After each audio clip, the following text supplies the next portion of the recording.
Hello and welcome to फटाफट MCQ. आज की इस वीडियो में हम मनी एंड बैंकिंग के कुछ एमसीक्यू को सॉल्व आउट करेंगे। ये जितने भी एमसीक्यू मैंने इंक्लूड किए हैं ये क्लास 12th के लिए स्पेशली है और इसका पार्ट 1 मैं पहले ही अपलोड कर चुकी हूँ। अगर आपने नहीं देखा है तो लिंक डिस्क्रिप्शन में दिया हुआ है, आप जाकर देख सकते हैं। ये इसका पार्ट 2 है। शुरुआत करते हैं पहले क्वेश्चन से। देखते हैं पहला क्वेश्चन हमारा, विच of the following is a feature of money supply. Money supply का फीचर बताना है, इसमें से कौन सा मनी सप्लाई का फीचर है यानी कि उसका कैरेक्टर है। तो क्या हो जाएगा correct answer, it includes money held by the public. बिल्कुल, ये तो उसका कैरेक्टर ही है ना, हेल्ड करते हैं public. Held by bank, bank भी इसे हेल्ड करते हैं। और it is a stock concept, बिल्कुल ये भी स्टॉक, ये एक स्टॉक कंसेप्ट है। जो मनी सप्लाई है ये क्या है, स्टॉक कंसेप्ट है। ठीक वैसे ही जैसे कि मनी डिमांड एक स्टॉक कंसेप्ट है। तीनों ही ऑप्शन यहाँ पर बिल्कुल करेक्ट है, तो ऑप्शन नंबर डी यहाँ पर करेक्ट हो जाएगा। That is the all of the above. ये चारों तीनों के तीनों क्या हैं, मनी सप्लाई के फीचर हैं। नेक्स्ट क्वेश्चन को देखेंगे, फटाफट से कंप्लीट करेंगे। विच of the following is the most liquid form of the money supply. Money supply का सबसे ज़्यादा लिक्विड फॉर्म बताना है आपको, यानी कि जिसमें सबसे ज़्यादा लिक्विडिटी पाई जाती है। ठीक है, लिक्विडिटी पाए जाने का क्या मतलब होता है, लिक्विडिटी पाने का मतलब होता है कि ज़्यादा से ज़्यादा जो क्रेडिट है वो क्या है, in the form of cash है। ठीक है, सबसे पहला है M1, M2, M3 या फिर M4। तो बहुत ही सिंपल है, सबसे मोस्ट लिक्विड फॉर्म बोला है यानी कि लिक्विडिटी जहाँ पर सबसे ज़्यादा पाई जाती है मनी का वो है M1। M1 क्या इंक्लूड करता है, M1 इंक्लूड करता है कि cash held by the public and cash held by the bank. ये दो चीज़ें ही इंक्लूड की जाती है M1 में। ठीक है, इसलिए इसे सबसे ज़्यादा लिक्विडिटी पाया जाता है इसमें। नेक्स्ट क्वेश्चन को देखेंगे, which of the following is the list liquid form of the money supply. Just उसका ऑपोजिट क्वेश्चन है, उसमें सबसे मोस्ट पूछा गया था लिक्विड फॉर्म, इसमें लिस्ट लिक्विड फॉर्म पूछा गया मनी सप्लाई का। तो वो क्या हो जाएगा, M1, M2, M3 या फिर M4। तो उसका करेक्ट आंसर हो जाएगा M4, है ना। M4 क्या इंक्लूड करता है, M4 इंक्लूड करता है M3, M3 को इंक्लूड करता है ना। M4 क्या इंक्लूड करता है, ये इंक्लूड करता है M3 plus post office deposit. अगर आपने थोड़ा सा सही से पढ़ा होगा तो आप ये इन सारे क्वेश्चन को अच्छे से सॉल्व कर पा रहे होंगे, ऐसी मुझे पूरी उम्मीद है। नेक्स्ट क्वेश्चन को देखेंगे, M1 एंड M2 मेकअप, यानी कि M1 प्लस अगर हम M2 करेंगे तो क्या बनाएगा। M1 प्लस M2 अगर हम करेंगे तो ये क्या रिजल्ट देगा, narrow money supply, broad money supply, broken money supply या फिर none of the above. Correct option क्या हो जाएगा, यहाँ हो जाएगा नैरो मनी सप्लाई, है ना। ऑप्शन नंबर ए बिल्कुल करेक्ट है, narrow money supply. Next question को देखेंगे, M3 एंड M4 मेकअप, अगर हम M3 प्लस M4 कर देंगे तो क्या हो जाएगा, अगर हम M3 प्लस M4 कर देंगे तो क्या हो जाएगा, narrow money supply, broad money supply, broken money supply या फिर none of the above.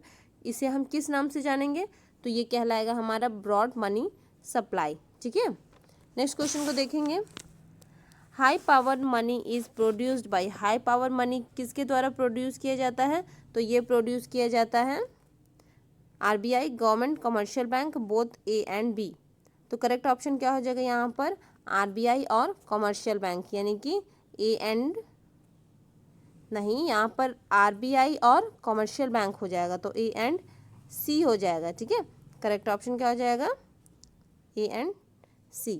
Next question को देखेंगे, which of the following are not included in high power money. इसमें से चार जो ऑप्शन है उसमें से किस चीज़ को हाई पावर मनी में इंक्लूड नहीं किया जाता है।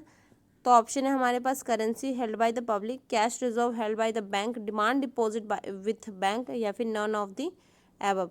किसी इंक्लूड नहीं किया जाएगा। तो करेंसी हेल्ड बाय, देखिए सिंपली हाई पावर मनी क्या होता है, हाई पावर मनी का वही मतलब होता है कि जिसमें लिक्विडिटी ज़्यादा पाई जाती है, that is the M1। High power money को हम मीन्स M1। ठीक है, तो currency held by the public, ये क्वेश्चन हमने फर्स्ट में पढ़ा था। और demand deposit with the bank, है ना, जो डिमांड डिपॉजिट करते हैं हम बैंक में, उसे ही हम क्या कहते हैं, हाई पावर मनी के नाम से जानते हैं, या फिर उसे हम मोस्ट लिक्विड फॉर्म भी कहते हैं। करेक्ट है, तो ये दोनों ही होंगे। तो जो हमें तो नॉट का आंसर पूछा गया है, तो क्या हो जाएगा, cash reserve held by the bank, ये नहीं होगा। तो ऑप्शन नंबर बी यहाँ पर बिल्कुल करेक्ट है। नेक्स्ट क्वेश्चन को देखेंगे, M1 कंसिस्ट ऑफ, M1 क्या कंसिस्ट करता है, currency held by the public, demand deposit with the commercial bank, other deposit with the bank, all of the above. वही सारे क्वेश्चन है, बस घूम घूम कर आते हैं। आपको थोड़ा सा बस कंसेप्ट बनाना है, समझ बनाना है, बाकी एवरीथिंग बिकम क्लियर। पहला ऑप्शन क्या है, currency held by the public, ये तो हमने अभी पढ़ा जस्ट, ठीक है। Demand deposit with the commercial bank, बिल्कुल। डिमांड डिपॉजिट का क्या मतलब होता है, वैसा डिपॉजिट जब जो कि आप जब डिमांड करेंगे तो आपको वो मिल जाए, तो ये तो होता ही है कमर्शियल बैंक के साथ, तो हम करते ही हैं, ठीक है। तो ये भी इंक्लूडेड है M1 में। नेक्स्ट है अदर डिपॉजिट विद बैंक, ये भी हो जाएगा, तो यहाँ पर ऑप्शन नंबर डी बिल्कुल करेक्ट है, that is the all of the above. Next question को देखेंगे, which of the following is correct, इसमें से कौन सा करेक्ट है आपको बताना है। 4 ऑप्शन है आपके पास। जो M3 है वो M1 plus net time deposit with bank है। जो M3 है वो M2 plus saving with post office है। जो M3 है वो M2 plus net time deposit with bank है। या फिर जो M2 है वो M3 plus currency held with bank ये है। तो यहाँ पर जो करेक्ट ऑप्शन है वो हो जाएगा option number A, that is the M3। M3 क्या है, M3 M1 plus net time deposit with bank है, करेक्ट है। नेक्स्ट क्वेश्चन को देखेंगे,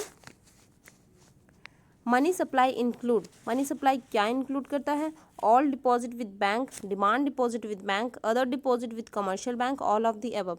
करेक्ट ऑप्शन क्या हो जाएगा यहाँ पर, जो मनी सप्लाई है ये तीनों को ही इंक्लूड करता है ना, तो ऑप्शन नंबर डी यहाँ पर बिल्कुल करेक्ट है। जितने भी हम डिपॉजिट करते हैं बैंक में उसे इंक्लूड करता है, जितने भी डिमांड डिपॉजिट होते हैं उसे भी इंक्लूड करता है, और जितने भी अदर डिपॉजिट होते हैं जैसे कि टाइम वगैरह लिमिटेड है ना, तो उसे भी कमर्शियल बैंक के साथ जो होता है उसे भी हम मनी सप्लाई में इंक्लूड करते हैं। तो यहाँ पे तीनों ही ऑप्शन करेक्ट है, तो ऑप्शन नंबर डी बिल्कुल करेक्ट हो जाएगा, that is the all of the above. Hope आज का वीडियो आप लोगों के लिए यूजफुल रहा होगा। ऐसे ही और इंपॉर्टेंट और बेसिक क्वेश्चन को आप देखने के लिए हमारे चैनल के साथ बने रहिए।